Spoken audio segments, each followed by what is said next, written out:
끝나가는 이 노모의 푸념이 한스러울 뿐이구나. 무슨 말인지 알아듣겠죠?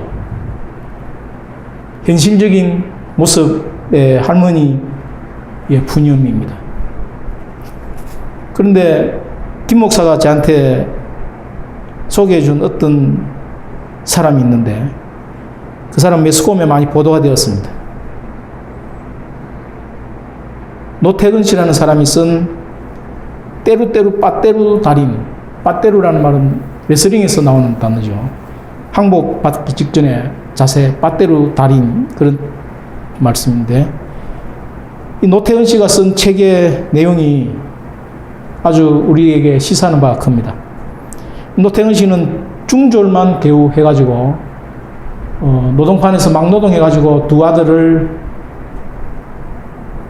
살려낸, 두 아들을 키워낸 아버지인데 두 아들이 게임 중독이 돼가지고 큰아들은 고등학교 때, 고등학교 1학년 때, 작은아들은 중학교 때 공부가 하기 싫다고 전부 자퇴를 하고 살아가는 그런 아들이 있었습니다. 그런데 그 두 아들을 중졸인 그 노태근 씨가 공부를 해가지고 2011년도에 큰아들은 서울대 경영학과에, 2015년도에 작은아들은 서울대 간호학과에 입학을 시켰는데 지금 큰아들은 로스쿨을 준비하고 있고 작은아들은 졸업반 4학년이라고 했습니다.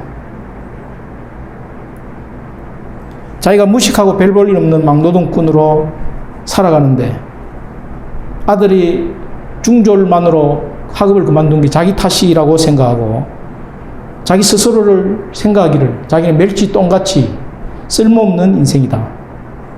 멸치는 반찬 만들 때 감칠맛을 내니까 몸통은 솥에 들어가지만 멸치똥은 쓴맛을 내니까 솥에 넣기 전에 버려버립니다. 아들과 처음 접근을 할 때, 처음 만났을 때 게임을 하지 말라고 말하지 않고 같이 걸어가자. 본인이 난독증으로 사실은 공부를 더 이상 할 수가 없어서 중졸로 그만둔 사람이었습니다. 글을 읽지 못했습니다. 그런데 아내의 도움으로 한글이 그 사람의 말에 의하면 11,172자라고 이야기합니다. 자음과 모음을 모으면 평상시 쓰는 용어가 1,500자라고 그러는데 그 1,500자를 그 종이에 한자 한자씩 써가지고 외우고 버리고 하는 과정을 3년 동안 하면서 겨우 한글을 깨치고 뗐다고 이야기했습니다. 아이들에게, 아들 둘에게 아버지 노릇을 못하면 친구라도 되자. 아들들이 아버지 이름을 그냥 불러도 좋다. 모자란 아버지도 자식에게 좋은 영향력을 끼치는 것이 가능하다. 그렇게 해서 시작한 공부가 본인도 공부하면서 아들들도 공부하는 것들을 가르쳐서 정상적인 삶을 살도록 영향력을 행사했습니다. 조금 전에 읽어드렸던 노모의 푸념이나 노태근 씨가 한 사람은 자녀 교육을 잘했고 한 사람은 자녀 교육을 못했다는 그런 뜻이 아닙니다.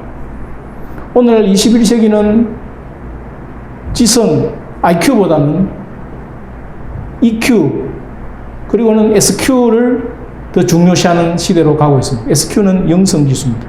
스피리추얼 퀄리티를 이야기하는데 그 SQ를 따진다면 푸념하는 그 할머니나 노태근 씨가 다 잘했다, 성공했다는 그런 뜻이 아닙니다. 야곱이 예배를 통해서 하나님께서 예배를 통해서 주시는 그 시작과 마침, 출발과 끝을 하나님께 두어야 함을 야곱은 깨닫게 된 것입니다. 하나님의 부르심과 택하심을 자기를 부르시고 택하셨다는 사실을 깨닫게 된 것입니다. 야곱은 하나님께서 사랑하시고 에서는 미워했다 하심과 같으니라. 하나님의 택함과 부르심에 대한 자기 내면의 확신을 야곱은 가지게 되었습니다. 인생의 목적과 방향이 설정된 것이죠. 보이지 않는 하나님과의 영적인 교제를 나누는 법을 예배를 통해서 배우게 된 것입니다. 보이지 않는 하나님의 영적인 세계에 대해서 가치를 설정하고 그 보이지 않는 하나님의 세계에 대해서 먼저 그 나라와 의를 구하는 그런 삶의 자세와 태도가 결국은 야곱으로 하여금 시작도 마침도 출발도 끝도 하나님이 되게 한 것입니다. SQ를 한마디로 야곱은 예배를 통해서 소유하게 된 것이고, 푸념하는 노모나 중졸 아빠인 노태근 씨 대단하지만 SQ 입장에서는 부족하다는 것을 말해주고 있습니다. 사도 바울과 시편 기자를 생각해 보십시오. 로마서 1장 1절에 바울은 예수 그리스도의 종이라고 고백하고 사도로 부르심을 받았다고 고백하고 하나님의 복음을 위하여 택정함을 입었다고 자기 자신에 대해서 설명하고 있습니다. 우리가 자기 자신에 대해서 설명할 수 있어야 됩니다. 나를 위해서 왜 하나님이 부르셨고 나를 왜 무엇을 위해서 택하셨는지 그 부르심과 택함 인생의 출발과 목적을 알아야 한다는 것입니다. 시편 16편의 5절에 보면 여호와는 나의 산업과 나의 잔의 소득이시니 나의 분깃을 지키시나이다. 내게 줄로 재어준 구역은 아름다운 곳에 있으며 나의 기업이 실로 아름답도다. 하나님이 나의 산업이고 하나님이 나의 소득이고 하나님이 나의 분깃이고 하나님께서 내게 줄로 재어준 아름다운 구역, 실로 아름다운 하나님이 내게 주신 기업. 야곱은 그것을 알았다는 것이죠. 우리가 나이 들어서 할머니, 할아버지가 되어서 푸념하는 그런 할머니, 할아버지로 살지 않고 노태근 씨처럼 인생의 성공을 이루었지만 아직도 그 자녀들은 어떻게 될지 알 수 없습니다. 우리가 자녀들에게, 후배들에게 또 내 자신이 IQ나 EQ보다 SQ가 뛰어난 하나님의 사람으로서 하나님 장막에 거하고 하나님을 예배하는 하나님의 사람들이 될 수 있기를 바랍니다. 야곱의 생애는 예배하는 신앙으로 시작해서 예배하는 하나님의 자녀로 성장해가는 생애를 살았습니다. 두 번째, 청장년 시절에 각종 위기에 봉착했을 때 그 위기 속에서도 예배드리는 삶을 살았습니다. 창세기 28장 13절 찾아보겠습니다.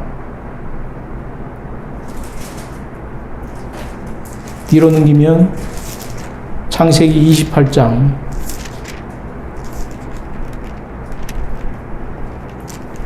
'야곱의 베델 서원의 모습이 나옵니다. 13절을 보십시오.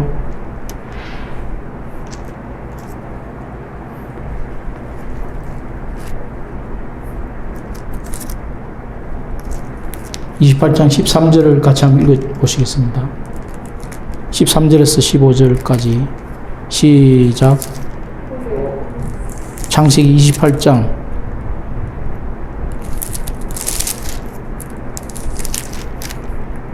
찾으셨나요? 구약성경 40페이지 13절부터 15절까지 읽어보겠습니다. 시작. 또 본적 여호와께서 그 위에 서서 이르되 나는 여호와니 너의 조부 아브라함의 하나님이요 이삭의 하나님이라. 네가 누워있는 땅을 내가 너와 내 자손에게 주리니 내 자손이 땅에 티끌같이 되어 내가 서쪽과 동쪽과 북쪽과 남쪽으로 퍼져나갈지며 모든 족속이 너와 내 자손으로 말미암아 복을 받으리라. 내가 너와 함께 있어 네가 어디로 가든지 너를 지키며 너를 이끌어 이 땅으로 돌아오게 할지라. 내가 네게 허락한 것을 다 이루기까지 너를 떠나지 아니하리라. 아버지에게서 형님 에서를 가장하여 축복을 탈취한 야곱은 브엘세바에서 외삼촌이 있는 하란으로 도피를 하게 되었습니다.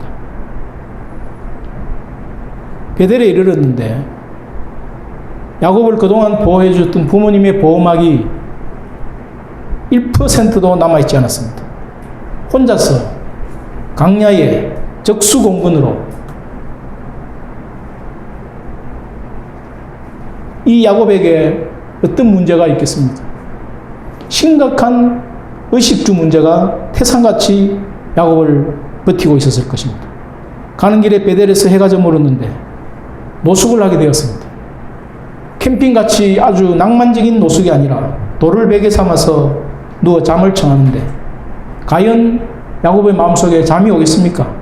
외롭고 두렵고 겁나고 이런 야곱을 하나님이 꿈으로 찾아오시는데 꿈으로 하나님이 야곱을 찾아오셨다는 것은 여러 가지 갈등 가운데 잠 못 이루는 야곱이 자기 전에 하나님께 간절히 기도했었지 않겠습니까?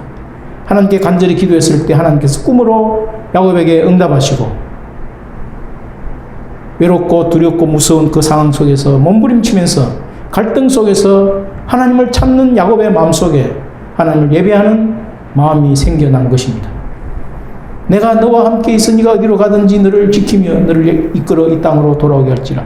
내가 네게 허락한 것을 다 이루기까지 너를 떠나지 아니하리라. 야곱이 아침에 일찍이 일어나 베개로 삼았던 돌을 가져다가 기둥으로 세우고 그 위에 기름을 붓고 그곳 이름을 베델이라 하였더라. 꿈을 꾸고 일어난 야곱이 자신에 대해서 무엇을 깨달았겠습니까? 나는 하나님이 함께 하시는 사람이다. 나는 하나님이 지켜주시는 사람이다. 하나님이 나를 떠나지 아니하신다. 그 야곱의 하나님을 최초로 희미하게나마 인식하게 되는 결정적인 사건이 이 베델에서 일어났습니다. 기름을 붓는다는 것은 예배하는 것을 말합니다. 두 번째 위기가 언제 닥쳤습니까? 창세기 32장을 보십시오. 창세기 32장 6절을 같이 보겠습니다.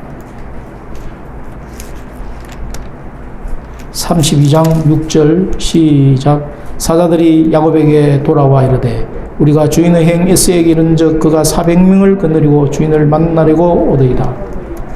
만나려고 한다는 이 단어는 적대적인 태도로 누군가를 만나려 온 그런 뉘앙스를 풍기는 단어입니다.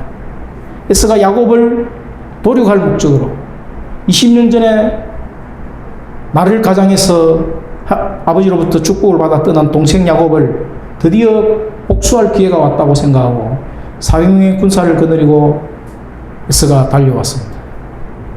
32장 24절을 보십시오. 야곱은 홀로 남았더니 어떤 사람이 날이 새도록 야곱과 씨름하다가 밤새도록 야곱은 약복강가에서 처절하게 몸부림치고 있습니다. 형님 에서에게 도륙을 당하여서 산산조각이 날 것인지 풍지박살이 날 것인지 위기상황 가운데 잠 못 이루고 잠을 못 이루고 약복강가에서 몸부림치고 있습니다. 28절 29절을 보십시오. 32장 그가 이르되 내 이름을 다시는 야곱이라 부를 것이 아니요 이스라엘이라 부를 것이니는 네가 하나님과 및 사람들과 겨루어 이겼음이니라. 야곱이 청하여 이르되 당신의 이름을 알려주소서. 그 사람 이르되 어찌하여 내 이름을 묻느냐 하고 거기서 야곱에게 축복한지라. 약복강가의 야곱 이해하시겠습니까? 약복강가에서 밤새도록 하나님과 씨름하는 이 야곱의 모습은 하나님을 간절히 붙들고자 하는 야곱의 몸부림이고 처절함입니다. 이 32장의 약복강가의 기도와 예배로 말미암아서 드디어 야곱은 하나님께서 보호하시고 하나님께 자기를 구원하신다는 실질적인 체험을 갖게 되었습니다. 이름이 속이는 자인 야곱에서 하나님과 개로 이겼다는 이스라엘로 변화됩니다. 결국 야곱이란 이름은 쉽게 이야기하면 사기꾼이라는 뜻인데 사기꾼 야곱이 변화해서 하나님이 사랑하시는 자 이스라엘로 그 이름이 변화되었습니다. 약복강의 위기를 하나님을 찾고 하나님을 붙들고 하나님과 씨름하는 가운데 하나님께 예배하는 가운데 야곱은 이겨낼 수 있었습니다. 창세기 34장을 보십시오. 34장에는 희한한 사건이 일어납니다. 야곱의 자녀들 중에 유일한 딸이었던 디나가 세겜성에 놀러 나갔다가 우리는 성폭행이라고 이야기하는데 창세기 저자는 분명히 강간이라고 기록하고 있습니다. 강간을 당한 사건을 당하여서 의외로 아버지 야곱은 좀 무관심한 듯 보입니다. 그런 아버지에게 반발해서 시몬, 레위, 디나의 오빠 둘이가 칼로 세겜성의 남자들에게 조건을 겁니다. 할례를 받도록 해야 우리가 교제를 하겠다고 이야기하고 할례를 위장해서 가장 고통이 극심한 3일째 날 칼을 들고 가서 남자들을 모두 몰살을 시킵니다. 그리고는 재물을 빼앗고 노력하고 이로 인해서 야곱 족속들이 가나안 족속들에게 몰살당할 위기를 스스로 자초한 것입니다. 할례를 빙자해서 세겜성의 남자들이 할례를 받게 하고 가장 극심한 고통 있는 3일째 되는 날 그 남자들을 죽이는 것을 보면 시몬과 레위의 신앙이 상당히 율법주의적이고 매너리즘에 빠져 있는 것을 알 수 있습니다. 야곱 족속이 가나안 족속들에게 전멸될 위기에 처해 있을 때 야곱의 대응 방법이 무엇입니까? 여러 가지 옵션이 가능합니다. 칼을 잡고 모두 무장을 해서 싸우든지, 에서에게 요청을 해가지고 군사 동맹을 맺든지. 그런데 야곱은 창세기 34장 끝에 보면 나로 하여금 이쪽 가나안 족속들에게 악취를 내게 하였도다. 나는 수가 적은즉 나를 그들이 치고 죽일 것인데 그러면 나와 내 집이 멸망하리라. 멸망당할 위기에 처해 있을 때 창세기 35장에 하나님께서 야곱에게 말씀을 주십니다. 베델로 올라가라. 원래 하나님께서 외삼촌 라반의 집에서 야곱이 돌아올 때 목적지가 베델이었습니다. 그런데 엉뚱하게 세겜성에 머물러 있는 야곱을 하나님이 디나 사건을 통해서 야곱 족속들이 베델로 올라가도록 섭리하신 것이라고 볼 수 있습니다. 여러 가지 좋은 방법이 있었는데도 불구하고 가장 최우선적으로 하나님 앞에 베델로 올라가서 예배하는 것을 야곱은 선택했습니다. 멸망당할 위기에서 그 위기를 베델로 올라가서 예배함으로 온전한 구원을 이루었습니다. 그런데 다시 한번 생각해 보십시오. 35장에 베델로 올라갔을 때 결과가 어떻습니까? 어머니 리브가의 유모인 할머니 드보라가 돌아가셨습니다. 라헬이 베냐민을 낳다가 상고로 난산으로 인해서 죽었습니다. 장남 르벤이 비라에게 통간하는 사건이 일어났습니다. 35장 제일 마지막에 보면 아버지 이삭이 돌아가십니다. 베델로 올라갔는데 인간적으로 성공하고 출세하고 부자가 되는 그런 번영의 약속이 성취되어야 하는데 왜 35장 베델로 올라갔는데도 불구하고 두 사람이 죽고 불미스러운 가정에 통간 사건이 일어나고 아버지 이삭이 드디어 돌아가시는 사건이 일어났습니까? 베델로 올라간 결과가 인간적으로 그렇게 썩 좋지 않는데도 불구하고 왜 하나님은 야곱으로 하여금 베델로 올라가게 하셨겠습니까? 우리가 영적으로 해석하면 베냐민이 태어난 것, 그리고 9절로부터 35장 9절로부터 12절까지 언약이 갱신되는 사건이 나옵니다. 모든 것을 다 잃는다 하더라도 하나님으로부터 언약이 갱신되는 내용을 보면 복을 주시고 이름을 바꾸어 주시고 아브라함과 이삭에게 주신 언약을 야곱이 계승하고 전능하신 하나님 앞에서 생육하고 번성하고 백성들과 백성들의 총회가 야곱의 허리에서 나오고 왕들이 야곱의 허리에서 배출될 것을 약속하고 있습니다. 모든 축복을 다 주신다는 것입니다. 모든 것을 다 잃는다 하더라도 하나님께서 축복하시면 그 모든 것을 만회할 수 있다는 산술적인 계산도 가능합니다. 중요한 것은 아브라함의 하나님, 이삭의 하나님이 에서의 하나님이 되지 아니하고 야곱의 하나님이 되시겠다는 새 언약이 야곱에게 이루어지고 그것이 성취되는 방향으로 역사의 섭리가 진행되고 있습니다. 찬송가 338장에 보면 찬송가 338장 가사가 이렇게 시작됩니다. 우리가 잘 아는 노래인데 내 주를 가까이 하게 함은 십자가 짐 같은 고생이나. 야곱의 소원은 베델로 올라가는 것이었습니다. 하나님 말씀에 순종해서 하나님께 가까이 가는 것이었습니다. 그것이 십자가를 지는 것 같은 고생이었지만 야곱의 일생 소원은 주님을 찬송하면서 주님께 더 가까이 나가는 것이 이 가사의 내용인데 바로 그 내용이 창세기 35장에서 이루어지는 것입니다. 인간적으로 득볼 거 없는데도 불구하고 하나님 말씀에 순종해서 35장 베델로 올라갔을 때에 하나님께서 베냐민을 새 생명을 선물로 주시고 9절부터 12절까지 새롭게 언약을 갱신하셔서 하나님이 아브라함의 하나님, 이삭의 하나님, 야곱의 하나님이 되시겠다는 약속을 주시는 것입니다.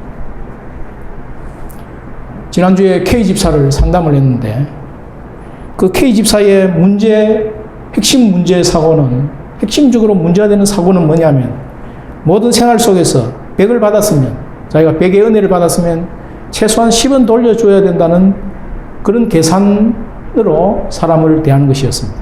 쉽게 이야기하면 100을 받았으면 10은 돌려줘야 사람답다. 저는 지난 6월 5일 날 고성에 고향에 다녀왔습니다. 부모님 산소를 돌아보려고 갔는데 두 분의 산소가 다 잡초로 우거져 있었지만 아버지 산소는 밭 한가운데 있기 때문에 산소를 잃어버릴 염려는 없습니다. 그런데 어머니 산소는 산속에 있어가지고 풀이 우거지고 나무가 우거져서 도무지 산소를 찾아서 들어갈 수가 없었습니다. 집에 와서 일주일이 지나고 2주일이 지나고 이 사건을 가만히 생각해 보니까 제 마음속에 막 분노가 일어나는 것입니다. 공무원들이라면 최소한 공군의 후손들에게 연락을 해서 교제가 있은 연후에, 배려가 있은 연후에 바로 앞에 그 어몽길 기념관이라고 하는 기념관이 세워졌는데 그런 공사를 해야 될 것인데 왜 공군 후손들에게 연락도 없이 배려하지 않고 공사를 했을까? 그 공사는 2006년도에 한 것이었습니다. 2006년도에 공사를 하면서 기념관을 지으면서 주위에 조경공사를 해놨는데 조경공사한 그 나무들이 사람 키보다 더 크게 자라가지고 도무지 어머니 산소를 찾아 들어갈 수가 없어서 등산로에서 묵념을 하고 돌아왔습니다. 제 속에 그 K집사처럼 핵심되는 문제 사고가 뭐냐면 사람은 약자를 배려해야, 공무원은 약자를 배려해야 진짜 공무원이다. 이런 사고가 있다는 것이죠. 약한 자를 배려해줘야 사람답다는 생각이 있었습니다. 근데 들어보면 맞는 말이고 단순한 것 같지만 K집사나 저에게 있어서 이 생각들이 50년, 60년의 인생을 거의 지탱해오는 한도배와 같은 야복강가의 야곱이 한도배를 맞아서 다리가 저렸는데, 기도 후에 다리를 저렸는데, 그런 것처럼 우리 자신을, K집사를 지탱하고 저를 지탱하는 한도배와 같은 그런 생각이었다는 것입니다. 그동안 살아오면서 많은 베델의 사건, 야복강의 사건, 세겜 같은 위기를 만났어도 도무지 변화가 되지 않고 성장이 없는 이유가 그런 생각들을 놓아버리지 못하니까, 그런 생각들을 회개하지 않으니까 계속해서 인본주의적인 생각을 가지고 하나님 앞에 살아가고 있다는 것입니다. 그러면서도 자기가 인본주의적으로 살고 있고 하나님을 대적하는 원수로 살고 있는 것을 K집사도 몰랐고 저도 모르는 가운데 무식하게 하나님을 섬긴다고 그냥 폼만 잡고 살아온 것을 깨닫고 회개하게 되었습니다. 야곱이 베델에서, 야복강가에서, 세겜에서 하나님을 찾고 하나님을 예배한 것처럼 우리가 삶 속에서 많은 위기를 만납니다. 베델의 위기, 야복강가의 위기, 세겜의 위기와 같은 위기를 만났을 때에 하나님을 예배하는 가운데 자신의 여러 가지 핵심되는 문제, 사고들을 돌이키고 발견하고 회개하는 가운데 하나님의 도우심과 하나님의 축복을 체험하는 이적과 기사가 있기를 축원합니다. 베델, 야복강, 세겜의 위기는 늘 우리를 찾아옵니다. 하나님은 하루 3600초 가운데 한 번도 쉬지 않고 3600번을 우리에게 말씀하십니다. 그 말씀은 우리 속에 일어나는 감정의 덩어리들이 어떤 감정의 덩어리들이 일어나는가를 통해서 감정의 덩어리들이 생겼다가 없어지는 그런 사건들을 분석해 보면 우리 속에 문제가 되는 핵심 사고가 있다는 것이죠. 그 핵심되는 문제 사고를 돌이키거나 해결하지 아니하면 계속해서 하나님과 나와는 엇박자가 나는 것입니다. 자기가 내면에 있는 핵심 문제 사고를 발견하고 그것을 해결하고 하나님 앞에서 돌이킬 때에 우리는 야곱처럼 베델의 위기도 야복강가의 위기도 세겜성의 위기도 넉넉히 극복하고 새로운 생명을 출산할 뿐 아니라 나에 대한 언약이 갱신되는 축복들이 우리 가운데 임할 것을 믿습니다. 그 믿음으로 야곱 같은 예배의 생애를 사시기를 축복합니다. 세 번째, 히브리서 11장 21절을 보십시오. 믿음으로 야곱은 죽을 때에 요셉의 각 아들에게 축복하고 그 지팡이 머리에 의지하여 경배하였으며 최고의 예배 신앙이 바로 야곱의 생애 마지막 지팡이 머리에 의지하여 예배하는 이 장면입니다. 48장 1절에 보면 어떤 사람이 요셉에게 말하기를 내 아버지가 병들었다. 그때 야곱은 147세였습니다. 병든 상황에서 죽음 직전의 모습입니다. 그런 상황에서도 하나님을 붙들고 예배 드리는 야곱입니다. 네 아버지가 병들었다. 그것은 아버지가 급속도로 쇠약해지고 있다. 그런 뜻인데 그런 상황 속에서 장차 이루어질 일을 예언하고 예배하는 모습은 참으로 우리에게 시사하고 도전하는 바가 큽니다. 48장 21절에 보면 창세기 이스라엘이 요셉에게 또 이르되 나는 죽으나 하나님이 너희와 함께 계셔서 너희를 인도하여 너희 조상의 땅으로 돌아가게 하시려니와. 죽으나 곧 죽는다는 뜻입니다. 아주 고통스럽고 온 몸의 진액이 쇠약해져서 마지막 숨 쉬는 것까지 힘든 상황에서 마지막 한 점 호흡을 몰아쉬는 그 순간에 야곱은 무엇을 했습니까? 후손들을 축복하며 하나님을 마지막으로 이 땅에서 예배하는 모습을 볼 수 있습니다.